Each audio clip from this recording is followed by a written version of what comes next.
May kasabihan na wala ngang mas masarap pa sa luto ni nanay. Maski anong putahe, tila nagiging espesyal basta't sila ang naghanda. Isa kasi ang pagluluto sa mga paraan kung saan ibinubuhos ng ina ang pagmamahal niya sa kanyang pamilya. At ito raw ang secret ingredient sa kanyang mga lutuin. Mga anak, kakain na! Kaya kahit simpleng ulam lang ang ihain ng inang si Angeline, solve na ang kanyang mga chikiting. Pag giniling ang ulam namin, espesyal niyan sa mga anak ko, kahit konti lang ang rekado niyan, carrots at patatas, lagyan mo ng konting sauce, espesyal na sa kanila yan. Tara na kayo. Aliyah, asin din. Kung tutuusin, wala naman daw kakaiba sa giniling ni Angeline.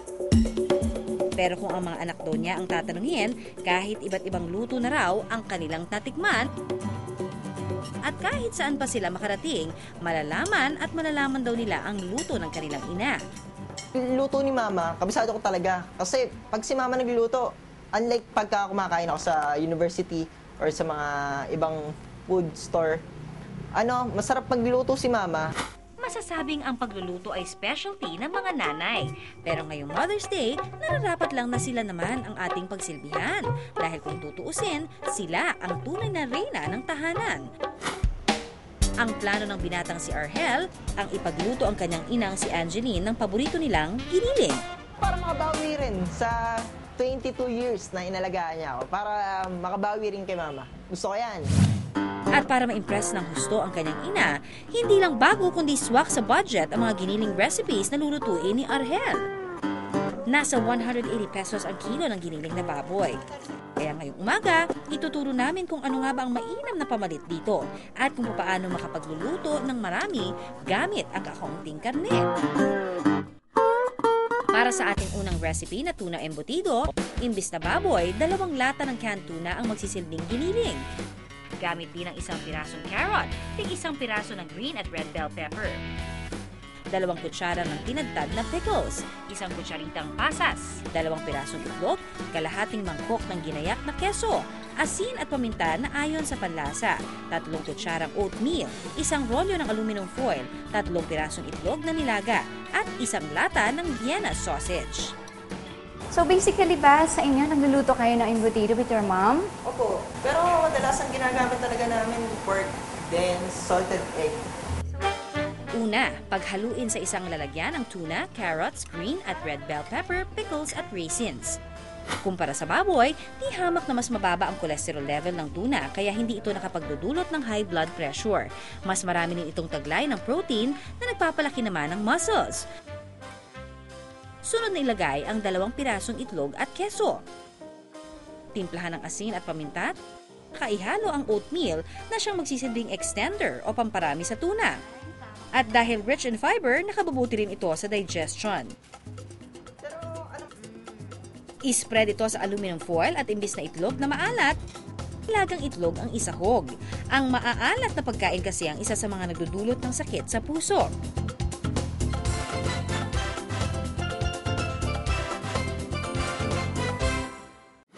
Ilagay ito sa steamer o rice cooker sa loob ng 30 minuto. Dahil hindi tayo gumamit ng mantika o baboy, talaga namang napaka-healthy ng ating unang recipe. Habang hinihintay na maluto ang embutido, maaari nang simulan ang ikalawang recipe, ang chicken tofu wraps. Ang ingredients, 1 kutsarang mantika, 1 pirasong bawang, 1 pirasong sibuyas, 1 pirasong luya. Lahat ng mga ito dapat tinadtad. 1/4 kilo ng giniling na manok, 3 pirasong tokwa na tinadtad, 1 pirasong singkamas na tinadtad, 1 pirasong red bell pepper na hiniwa, asin at paminta na ayon sa panlasa, 3 kutsara ng green peas, 2 kutsarang oyster sauce, 1 kutsarang sesame oil, 1 kutsarang asukal at lechugas.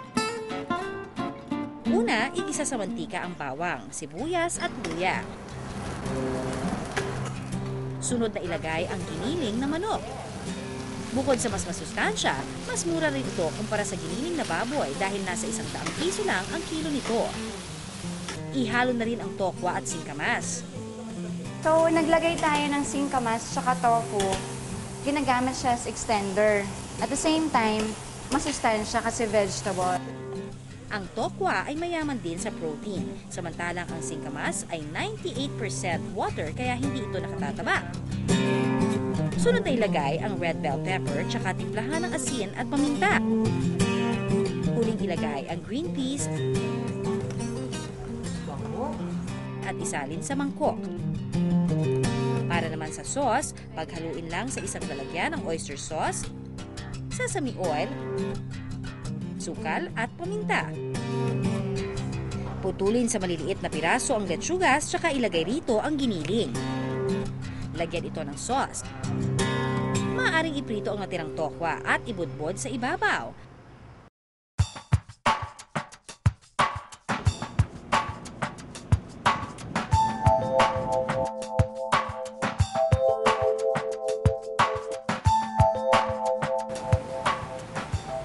Mama, Happy Mother's Day! Surprise! Oo, ako lang gumawa lahat yan. Hindi nga! Oo nga, ako lang gumawa lahat yan. Para sa tuna embutido, 140 pesos ang nagastos. Sa chicken tofu wraps naman, 170 pesos ang naubos. Pero ang gulat naman sa mukha ni Mommy Angeline, priceless! I'm so very, very surprised na ganito ginawa nyo. Ano to? Sana laging Mother's Day, no? Para lagi ako may surprise. Ganito pala feeling ng sino-surprise talaga. Wala na nga yatang mas hihirap pa sa trabaho ng mga ina.